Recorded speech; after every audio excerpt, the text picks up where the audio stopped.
Hello दोस्तों, नमस्कार। Rathore GK NCA classes में आपका स्वागत है। मैं आपका host Aditya Rathore current affairs से 15 महत्वपूर्ण क्वेश्चन लाया हूं। आज का पहला प्रश्न है, हाल ही में 2025 विश्व एथलेटिक चैंपियनशिप की मेज़बानी किस शहर को मिली है? यह टोक्यो को मिली है।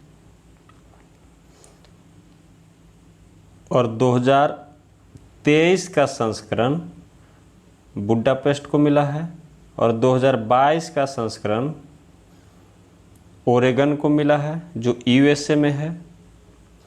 अभी वहाँ आयोजित हो रहा है। यह 2021 में ही होना था, लेकिन कोविड-19 के वजह से 2022 में आयोजित किया जा रहा है। और विश्व एथलेटिक चैंपियनशिप हर 2 साल के बाद होता है। दोस्तों, जीवन में एक लक्ष्य निर्धारित कीजिए और अपनी दृष्टि को हमेशा अपने लक्ष्य पे बनाए रखिए, तभी आपको लक्ष्य की प्राप्ति होगी। आज का अगला प्रश्न है, हाल ही में कौन सा बैंक नए आईटी पोर्टल के साथ एकीकृत होने वाला पहला बैंक बना है? यह कोटक महिंद्रा बैंक बना है। यह इस पोर्टल के साथ पूरी तरह से एकीकृत होने वाला पहला निजी बैंक बन गया है। इसके ग्राहक अब कोटक नेट बैंकिंग का उपयोग करके या किसी शाखा में जाकर पोर्टल पर ई-पे टैक्स टैब के माध्यम से अपने प्रत्यक्ष करों का भुगतान कर सकते हैं। अब कोटक महिंद्रा बैंक के एमडी और सीईओ उदय कोटक हैं। आज का अगला प्रश्न है, हाल ही में किस देश में पहली बार रेड एक्सट्रीम हीट अलर्ट जारी किया गया है? यह यूके में किया गया है, जो यूके के मौसम कार्यालय ने राष्ट्रीय आपातकाल की घोषणा करते हुए पहली बार रेड अलर्ट जारी किया है, क्योंकि तापमान 40 डिग्री सी तक पहुंच सकता है। रेड अलर्ट का मतलब होता है कि जीवन के लिए जोखिम और दैनिक दिनचर्या को बदलने की आवश्यकता होगी। आज का अगला प्रश्न है, हाल ही में नवगठित NABFID के प्रमुख कौन होंगे? यह राजकिरण राय जी होंगे, जो वित्तीय सेवा संस्थान ब्यूरो के प्रबंध निदेशक के पद में हैं। और इनसे पहले राय यूनियन बैंक ऑफ इंडिया के पूर्व अध्यक्ष थे। इन्हें जुलाई 2022 को इसका प्रमुख के रूप में नियुक्त किया गया है। और NABFID का फुल फॉर्म होता है national bank for financial infrastructure and development. आज का अगला प्रश्न है, हाल ही में रिजर्व बैंक ऑफ इंडिया और किस बैंक ने भुगतान प्रणाली में सहयोग बढ़ाने हेतु समझौता पर हस्ताक्षर किया है? यह बैंक इंडोनेशिया के साथ समझौता किया है। जो भारतीय रिजर्व बैंक और बैंक इंडोनेशिया ने जुलाई 2022 को भुगतान प्रणाली, डिजिटल वित्तीय नवाचार और एंटी मनी लॉन्ड्रिंग और आतंकवाद के वित्त पोषण का मुकाबला करने में सहयोग का विस्तार करने के लिए एक समझौता ज्ञापन पर हस्ताक्षर किए हैं। और आरबीआई के गवर्नर हैं शक्तिकांत दास। आज का अगला प्रश्न है, हाल ही में मणिपुर के राज्यपाल ला गणेशन को किस राज्य का अतिरिक्त प्रभार मिला है? इन्हें पश्चिम बंगाल का अतिरिक्त प्रभार मिला है।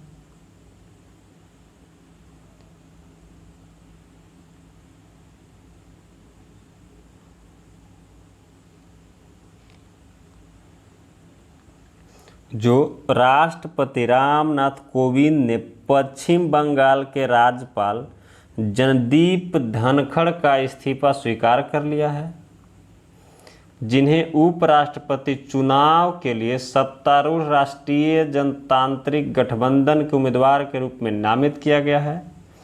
धनखड़ को 2019 में राज्यपाल के रूप में नियुक्त किया गया था। आज का अगला प्रश्न है, हाल ही में अंतर्राष्ट्रीय नेल्सन मंडेला दिवस कब मनाया गया है? यह 18 जुलाई को मनाया गया है। जो संयुक्त राष्ट्र ने आधिकारिक तौर पर नवंबर 2009 में नेल्सन मंडेला अंतर्राष्ट्रीय दिवस या मंडेला दिवस को नामित किया। यह दिवस दुनिया भर में रंगभेद विरोधी नेता की उपलब्धियों के उपलक्ष्य में मनाया जाता है और नेल्सन मंडेला दक्षिण अफ्रीका के पहले अश्वेत राष्ट्रपति थे। आज का अगला प्रश्न है, हाल ही में हिंडाल्को ने इजराइल की किस कंपनी के साथ समझौता किया है? यह फिनर्जी के साथ किया है। यह भारत में एल्युमिनियम एयर बैटरियों के लिए एल्युमिनियम प्लेटों के उत्पादन का विकास और संचालन करेगा। फिनर्जी और इंडियन ऑयल कॉरपोरेशन के बीच संयुक्त उद्यम IOC फिनर्जी भी समझौते का हिस्सा है। आज का अगला प्रश्न है, हाल ही में कृषि और प्रसंस्कृत खाद्य उत्पादों का निर्यात कितना प्रतिशत बढ़ा है? यह 14% बढ़ गया है। जो वित्तीय वर्ष 2022-23 के पहले 3 महीने में 2021-22 की इसी अवधि की तुलना में कृषि और प्रसंस्कृत खाद्य उत्पादों के निर्यात में 14% की वृद्धि हुई है।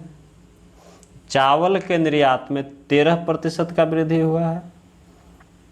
आज का अगला प्रश्न है, हाल ही में JSW स्टील ने डीकार्बोनाइजेशन में तेजी लाने के लिए किसके साथ सहयोग किया है? यह BCG के साथ किया है समझौता। जो इसके हिस्से के रूप में BCG JSW स्टील का समर्थन करने के लिए अपनी श्रेणी में सर्वश्रेष्ठ डिजिटल और एनालिटिक्स क्षमताओं के साथ अपने CO2 AI प्लेटफॉर्म का लाभ उठाएगा। JSW स्टील ने आधार वर्ष 2005 की तुलना में 2029-30 तक अपने कार्बन उत्सर्जन को 42% तक कम करने का महत्वाकांक्षा रखा है।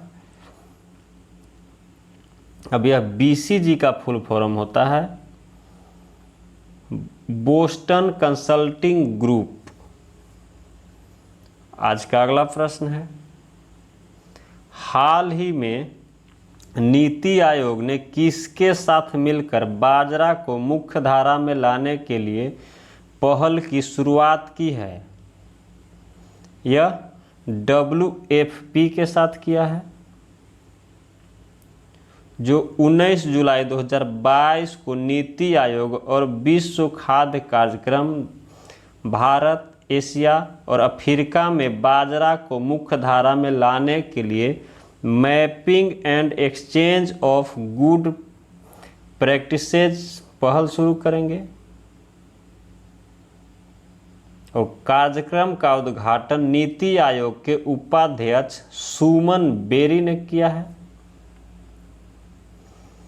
अब यहाँ WFP आया है, इसका फुल फॉर्म होता है वर्ल्ड फर्टिलाइजर प्रोग्राम। आज का अगला प्रश्न है, हाल ही में किस बैंक के अध्ययन के अनुसार पिछले 5 वर्षों में लगभग 1.5 गुनी किसानों की औसत आय बढ़ी है? यह भारतीय स्टेट बैंक का अध्ययन के अनुसार हुआ है। जो गैर नकदी फसल उगाने वाले किसानों की तुलना में नकदी फसलों में लगे किसानों की आय में वृद्धि उल्लेखनीय थी। इसी अवधि के दौरान किसानों की आय में वृद्धि के अनुरूप संबंधित और गैर किसी गतिविधियों से आय में 1.4 से 1.8 गुना की महत्वपूर्ण वृद्धि हुई है। आज का अगला प्रश्न है, हाल ही में 2022 सिंगापुर ओपन बैडमिंटन खिताब किसने जीता है? यह पीवी सिंधु ने जीता है।